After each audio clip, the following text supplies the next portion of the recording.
Okay, so in today's development content here, I want to go through some of the terrain stuff that we did. This might be like a two-part video, just because we're gonna cover some modeling and then some texturing as well. And so originally uh, we knew we wanted to have sort of like a reddish sort of terrain for our kit, just to kind of make a good contrast with the white and the cream color of the actual structures. But um, this was the first sort of assets that Tucker did for our textures for the terrain, some rocks and some tileable textures that you can use, and you will get this, of course. Um, but these are all tileable textures, and this is just some ground plane with one of the textures here, and some rocks that we got here.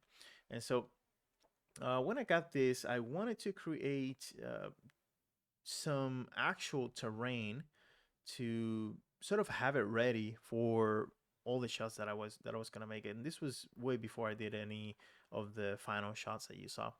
And so I figured that we could make some actual terrain pieces and then just use these textures here to sort of like texture them and have them sort of ready. And of course they're not you could have more than what we're gonna give you, but this gives you sort of like a good starting point in order for you to just start putting a scene together.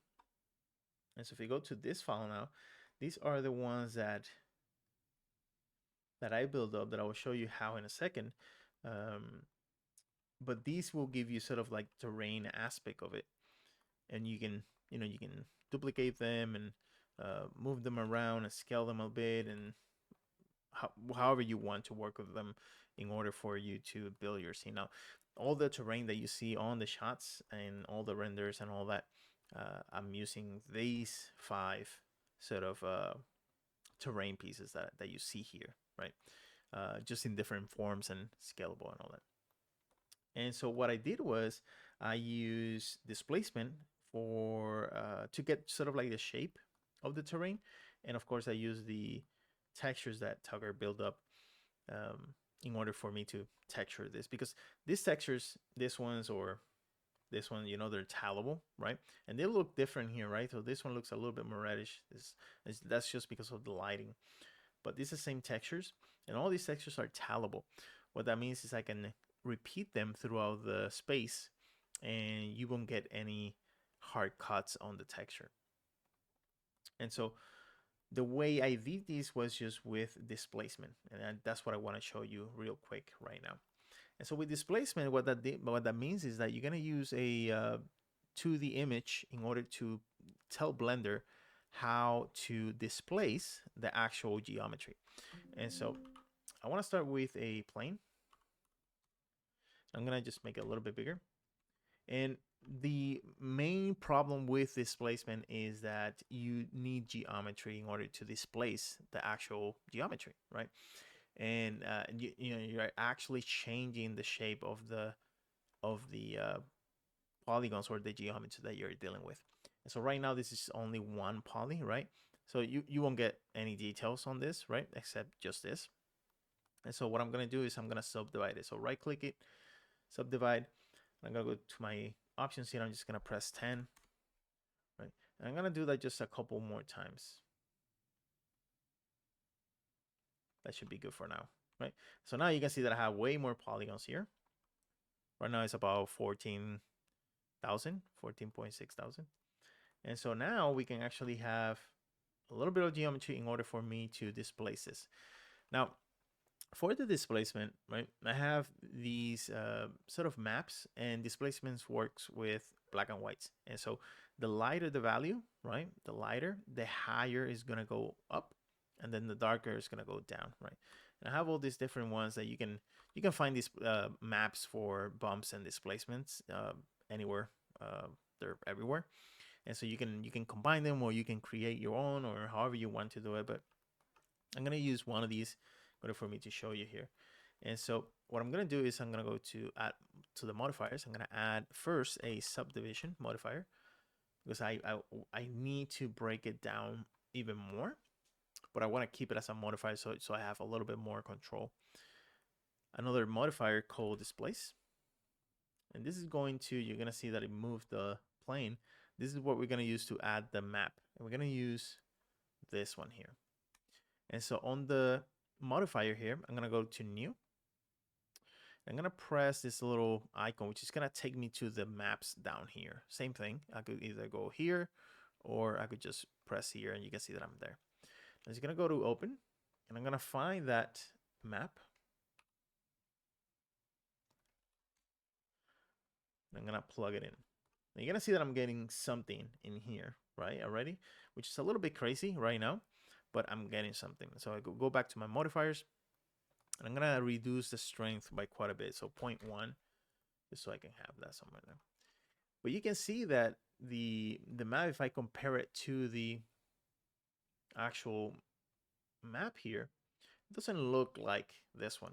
And that is because the coordinates of the material or the map, they're placed in the wrong location.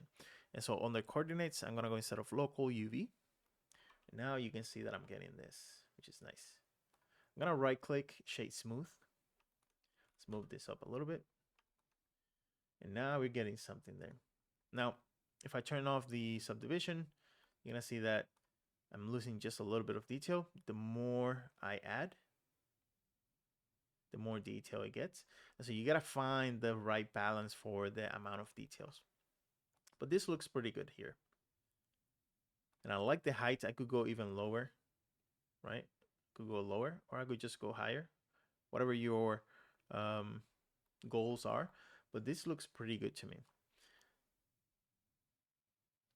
And so now once I'm happy with this, I'm gonna merge everything here because I don't want to keep it like this, and I don't want to deal with all this geometry, right? You're gonna see here that if I go to wireframe, I have this, but I also have a 3-level subdivision, which you're gonna see is gonna get even denser.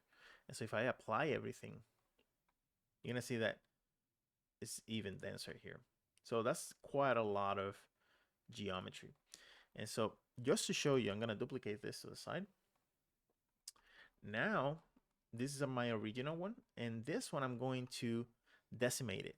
So what that does is going to reduce the amount of polys that are really not as important depending on the levels that I do, in order for me to not have such a dense model here. And so if I add a modifier, I go into decimate, right? And right now it's in 1, so it's not doing anything right now, but on the collapse, I'm gonna go into 0.1. And this might take maybe a minute, 30 seconds, 10 seconds, whatever, depending on the model that you get. But this usually takes a little bit because it's trying to reduce all that geometry. And you can see here now that if I compare it, this looks a little bit sharper, just a little bit, not by much, but the general aspect of it is still the same, right? And I reduce it from pretty much from let's see, this is almost 1 million faces, almost 1 million, to 187,000, which is quite a lot. So I'm gonna apply this. That might take a little bit while as well. But I'm also going to do another layer of decimation into this just to kind of see if I can bring it even lower. So again, I'm gonna go 0.1 just to kind of see. You can see that I see a little bit of difference, not by much, right? And so you'll have to figure out and decide what you want to do or how much you want to do it, depending on your goals, right? What I like to do is that I want to keep the major and maybe the medium shapes, or yes, so the big shapes and the medium shapes. The smaller little things, right? The small little details, I'm not gonna be too picky about it, depending on the model, of course, but for the most part, I don't want to be too picky about it because of the texture. The texture is gonna give me a really nice high frequency detail, so I'm gonna use that to my advantage. So it's really up to you if you want to go this low or lower or higher. But I'm gonna go this low. I'm just going to apply that. I'm gonna keep it like that. And so now, if I compare it, you're gonna see that it's quite a lot of difference here. Yes, you can go lower, right? Or higher. There's really not that, for the stuff that we do as concept artists and the things that we did for this particular project, it wasn't such a big deal to go super low on the geometry. This was enough. But this is how I got, all these 5 different. You can see these are pretty dense, right? So you can decimate them and all that. Really up to you how you want to handle them, depending on the use, right? So if they're really far away, you can really get away with decimating it quite a lot. But if you're pretty close, like some shots, it's good to have a little bit more detail. But that's how I got the shape of these terrain. And so for the next video, we'll talk a little bit about the textures and how I mix them, just to kind of get some variety and a little bit more interesting results than just using one texture. But I hope this helps somehow. You can use this technique for many different things like stencils and architectural details and all that, not just for terrain. And so it's a really, really basic technique, but very useful for many different things.